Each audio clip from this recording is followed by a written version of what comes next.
You cannot defeat Biafra. This is what Soyinka said and their reactions to it. Let's listen to the video, a snippet of what he said during an interview.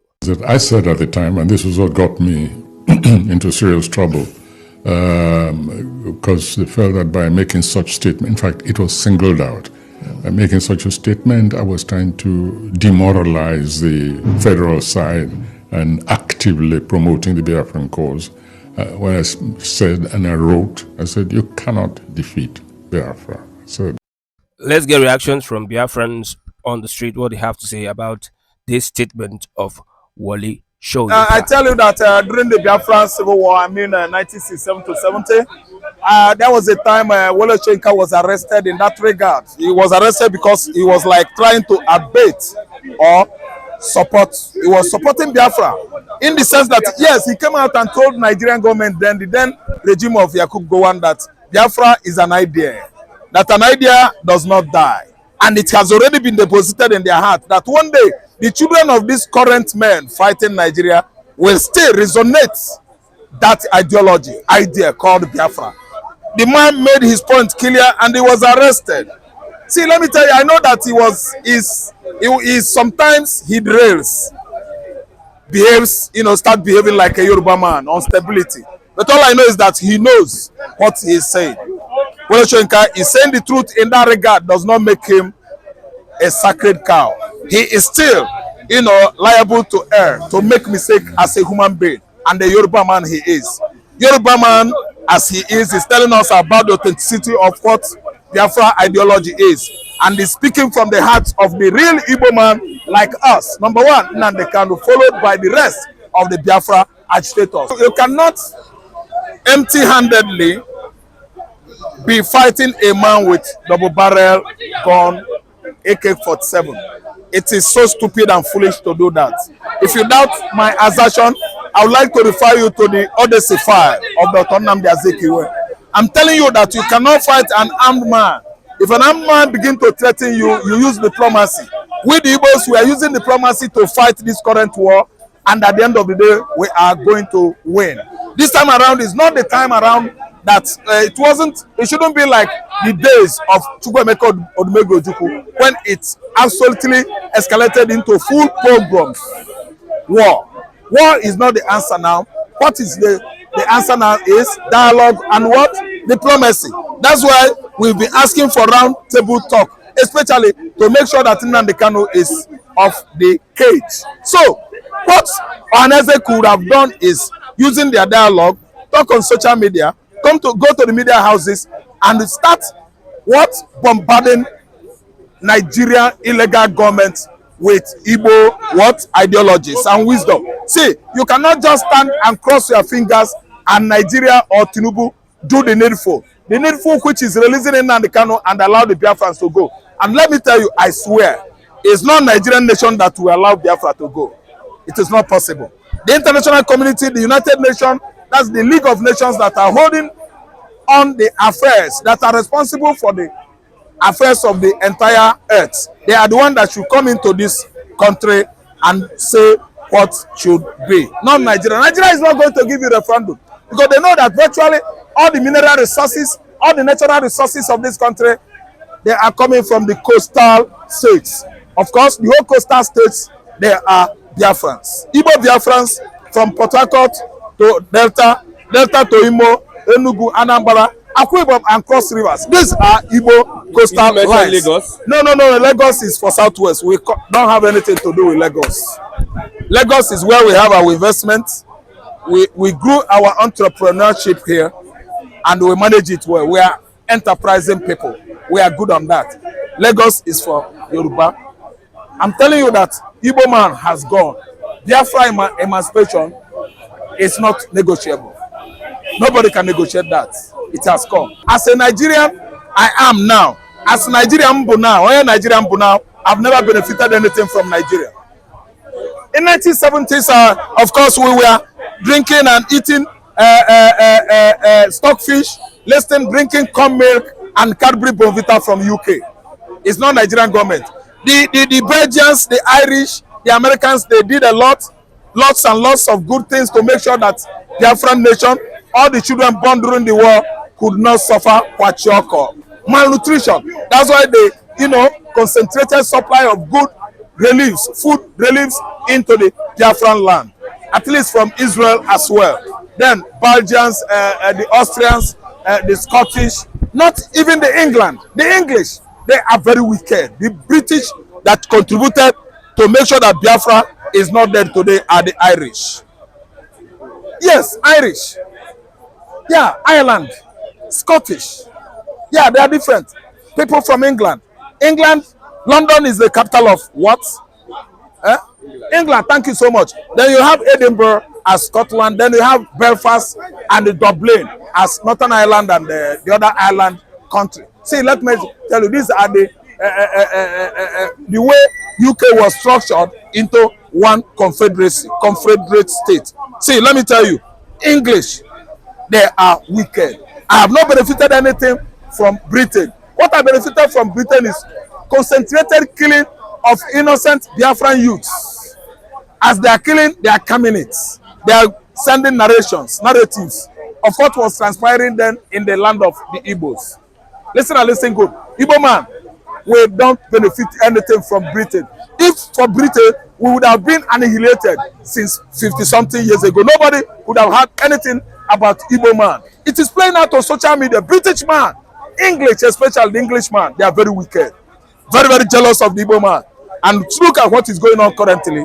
Biafra is coming, and they will never, ever be our allies. We don't have anything to do with jealous nation. A country like UK, they are very, very jealous of the Igbos. Exclude Scotland, Ireland, and even Wales. Princess of Wales, I think, is a good man. Wales is among the confederates that make up UK. Listen and listen good. I have never benefited anything from Nigeria. That's why I have this passion to make sure that emancipation of Biafra is actualized. Some people say you are doing business in Nigeria, you are making money. Is Nigerian man not doing business at Onitsha? Some people saying this, they don't have brain. I don't abuse anybody. You have some people, you call them some people. Are Nigerians not doing business in Enugu State? As I'm talking to you now, does not federal government of Nigeria have one thing or the other in our Akwa Ibom? Okay. What are you saying? So if I am Biafra, I should go and stay there. If you are from anywhere in the world, you have the license to transact anywhere in the world. The man asking, why am I in Lagos or why am I in Nigeria, is a blind man. He's asking as a result of illiteracy, blindness. Such a person is not sound in mind. We are wasting time saying one Nigeria.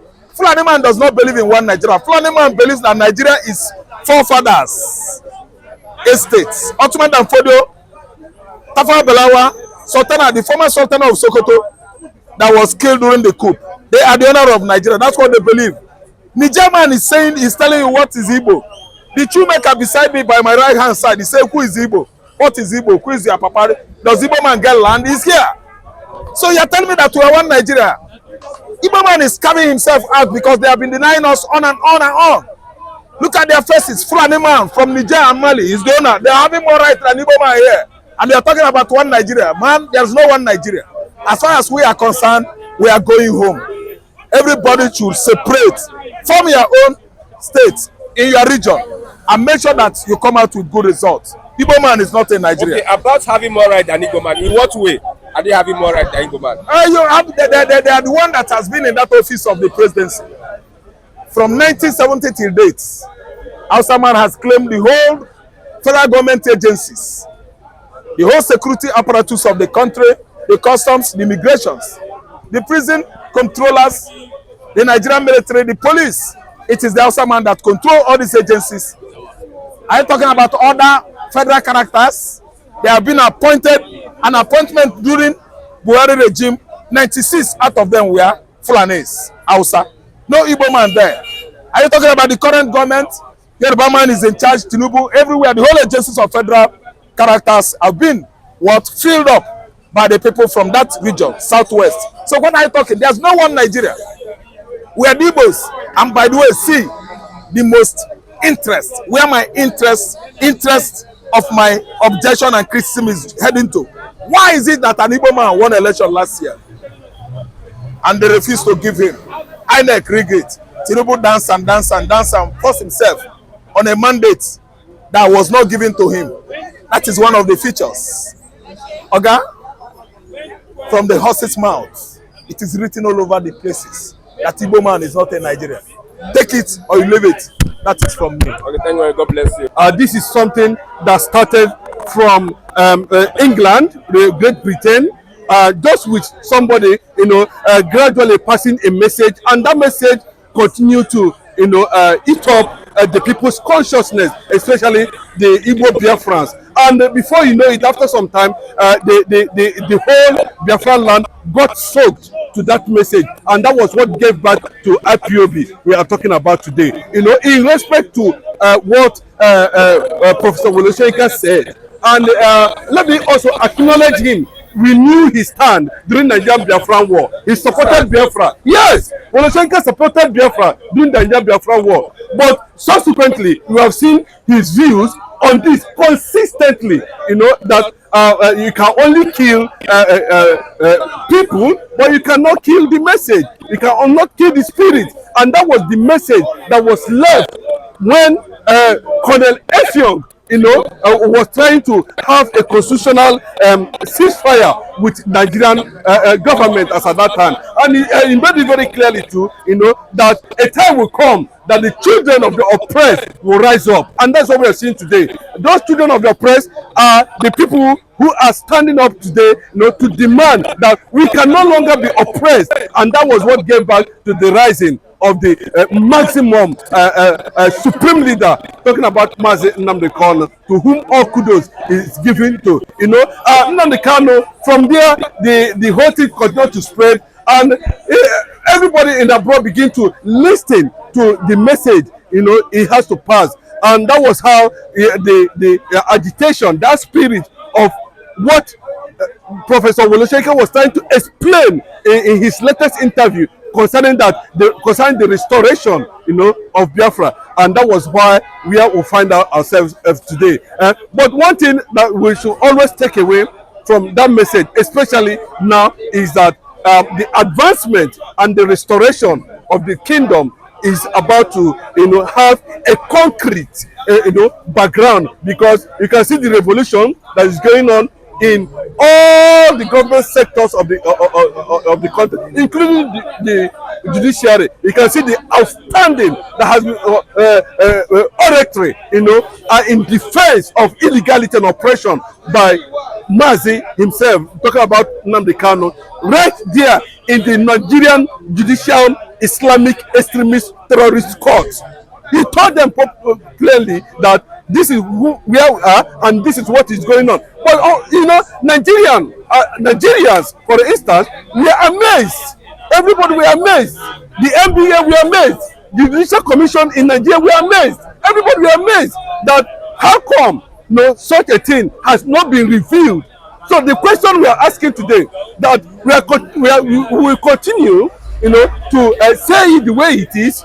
On May 30, we are going to see the final and the most beautiful solidarity to the Biafran quest come May 30th, where we are going to remember those who stood against oppression, against the people of Africa, against Biafran Igbos, Biafran Ijo, Biafran Urobo, Biafran Ishekiri, Biafran in River State, Biafran in Benue and Kogi, and of course, wherever they are scattered all over the world. It is time for us to remember those who gave us this identity, never again. So that's where we are taking it from. And as you can see, the direction of where we are going, or where we believe we are heading, has already been defined.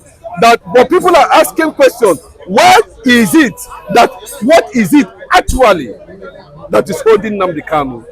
Since that the trial that is going on right here in Nigeria has been seen to be very illegal, and that the conspiracy theory is becoming very clear on the reason why Nnamdi Kanu has continuously been in DSS custody. It is attracting a global attention, from international community, from the United States of America, from all over the world. They are watching the development as it unfolds. And what we are going to take away after May 30 is the solidarity and respect to Biafra heroes who fought for our identity, who fought for our survival, who fought against oppression, and on the children of the oppressed of the late 50s, 60s, 70s, 80s, 90s are today telling the whole world, asking the whole world, where is our stand on the Committee of Nations? So if Soyinka knows that Biafra cannot be defeated, why don't him advise the government to allow Biafra? No, what he's telling you, I think he has said it, if you can be able to sit down and actually feast on what the Nobel laureate was trying to say is it. I think over time it has been consistent that Biafra, has become a movement, has become a religion, just like what Nnamdi Kanu was saying before now, and that you can no longer separate it from the people. No matter how you're going to go about it, that the people has become Biafra and the Biafra has become them. So the synergy, is divinely connected. It's not something that is made up of man or woman or one useless government or one entity or one group that does not understand what it means. Even God has to give Israel identity. Even God recognizes tribe and race. So it's just what is happening in Israel, between Israel and Hamas today. We can see the unnecessary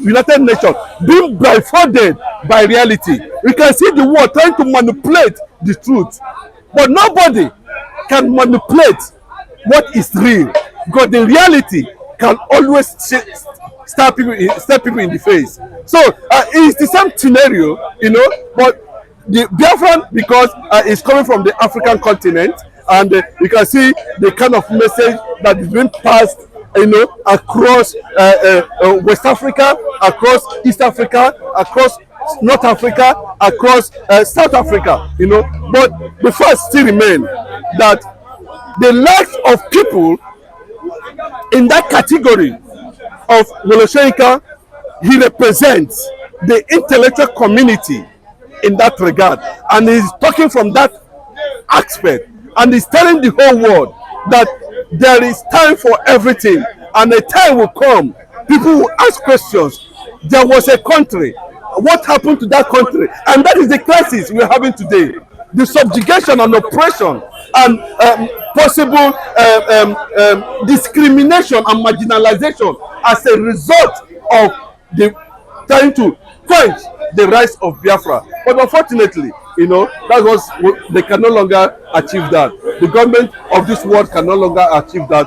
The federal government of Nigeria can no longer achieve that. The mysterious Islamic Caliphate cannot. The Sultan of Sokoto cannot even achieve that. Who is the head of the Caliphate that connived with elements, of